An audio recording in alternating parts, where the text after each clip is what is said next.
I'll be taking part in my first rally at the 2021 WRC Safari Rally with my co-driver Victor Kundi, and we'll be piloting the number 64 Ford Fiesta Rally 3 car.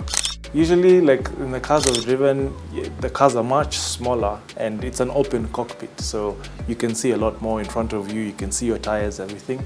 But like now, in the car, you're surrounded by all these cages and you can hardly see where the front bumper is on the other side, so at first it may feel a bit disorienting. Physically, the most important thing is endurance and mental fatigue.